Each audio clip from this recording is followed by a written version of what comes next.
Ya, pelatih Australia puji Indonesia, mereka besar dan kuat. Dan informasi selanjutnya, keyakinan Erick Thohir usai Indonesia tersingkir dari Piala Asia. Penyebab timnas Indonesia kalah 4-0 dari Australia di babak 16 besar Piala Asia. Nomor 1, buat Garuda tak berdaya. Simak selengkapnya di sini bersama saya untuk Anda.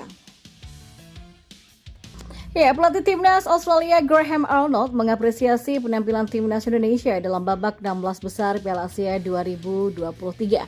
Australia menang 4-0 atas Indonesia, namun angka di papan skor tersebut tidak menggambarkan pertandingan yang berjalan sengit yang diakui oleh Arnold sendiri.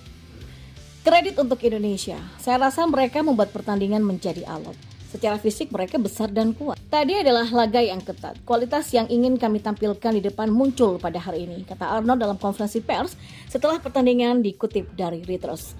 Sepak bola Asia berkembang pesat, kami sudah menduga hal itu, dan itulah yang kami katakan kepada para pemain. Siap-siaplah bertarung, siaplah untuk duel fisik, karena ini yang dibawa Indonesia, kata pelatih yang pernah menangani timnas Australia U23 itu. Arnold pun merasa puas karena anak asuhnya bisa menampilkan performa apik saat berhadapan dengan Indonesia sehingga mampu mencetak tiket ke babak perempat final. Perbaikan yang saya lihat hari ini adalah kepercayaan individu. Dalam banyak hal, mereka bermain dengan lebih banyak kebebasan dan santai, itulah yang saya inginkan. Jadi memang senang rasanya memiliki sistem permainan yang bagus dan menyenangkan, juga memiliki serangan yang ampuh, kata Arnold. Bagi Australia, kemenangan atas Indonesia adalah yang terbesar pada Piala Asia kali ini. Sebaliknya bagi Indonesia, kebobolan 4 gol dalam laga melawan Australia adalah yang paling telak pada Piala Asia. Kendati begitu, seperti yang diutarakan Sinteyong, performa tim Merah Putih cukup baik sepanjang 2 kali 45 menit. Kami tidak berpikir kami kalah secara performa, dan satu alasannya adalah karena para pemain bermain dengan baik. Saya memberikan instruksi kepada mereka dan mereka mematuhinya, itu berasal dari persiapan kami, kata Sinteyong. Dan informasi bola selanjutnya. Ya, Ketua Umum PSSI Erick Thohir memiliki keyakinan jika timnas Indonesia akan mengukir prestasi lebih tinggi usai tersingkir di babak 16 besar Piala Asia 2023. Tim asuhan Sinteyong takluk 0-4 walau sempat memberikan perlawanan yang sengit. Ya ibaratnya kan kalau ini 16 besar dan itu sudah sejarah, maka berikutnya harus lebih tinggi lagi, kata Erick Thohir. Erick mengungkapkan timnas Indonesia mendapatkan banyak sekali pelajaran dengan tampil di Piala Asia.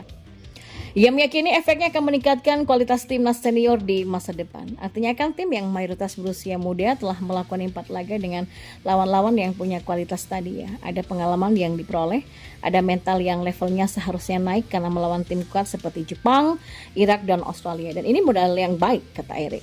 Hal utama yang membuat Erick optimistis akan masa depan tim asuhan Sinteyong ini karena tim Indonesia tercatat menjadi tim termuda yang berpartisipasi di Piala Asia 2023. Pemain tertua pada skuad Indonesia saat inilah Jordi Amat dengan 31 tahun, sementara pemain termuda adalah Marcelino Ferdinand dengan 19 tahun 2 bulan.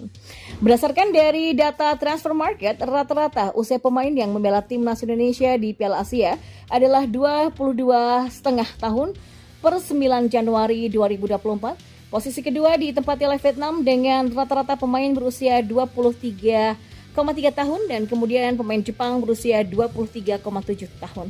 Setelahnya adalah Uzbekistan dengan usia pemain rata-rata 23,9 tahun.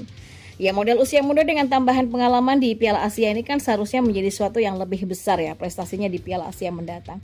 Saya berharap kekalahan dari Australia tidak perlu diratapi lah. Masih ada target prestasi yang harus ditunjukkan bagi pemain dan juga para pelatih, kata Erick Thohir. Ya, ada 5 penyebab timnas Indonesia kalah 4-0 dari Australia di 16 besar Piala Asia. Di 16 besar Piala Asia 2023. Perjalanan indah Garuda di Piala Asia pada akhirnya berakhir di babak 16 besar. Lantas, apa yang membuat timnas Indonesia bisa kalah 4-0 dari Australia?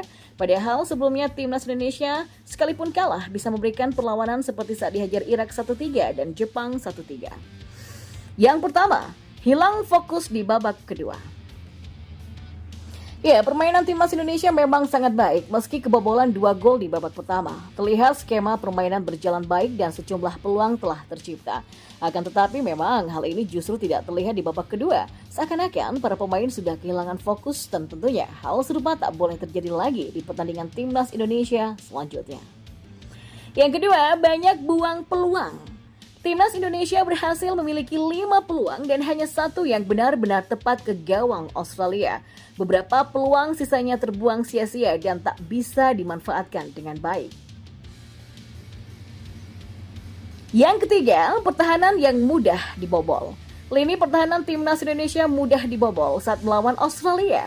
Asdawi Mangku Alam beberapa kali kehilangan bola, bahkan gol kedua Australia berasal dari kesalahan mantan pemain Jeonnam Dragons ini yang telat menutup lawan. Lalu Elkan Baggett juga tak bermain baik seperti biasanya. Selain melakukan gol bunuh diri, pemain Ipswich Town ini sempat kalah duel serta kehilangan bola. Dan yang keempat, lini depan kurang tajam. Ya, timnas Indonesia banyak membuang peluang di laga melawan Australia. Alasan utamanya jelas memang karena lini depan yang kurang tajam. Rafael Struijk yang ditugaskan sebagai ujung tombak Garuda gagal bekerja dengan baik.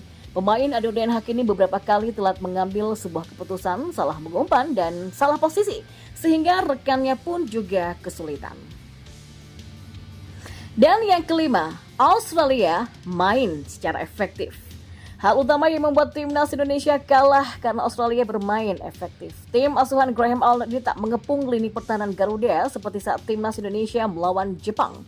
Kendati demikian, setiap kali Australia menyerang, maka momen itu sangat berbahaya. Setidaknya, Australia mencetak 7 peluang, 4 tepat ke gawang, dan menariknya, semua shot on goal ini berbuah gol.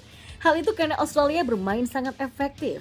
Sebagai pengingat, Australia memang berada di peringkat 25 dalam ranking FIFA, sedangkan timnas Indonesia di posisi 146 dunia.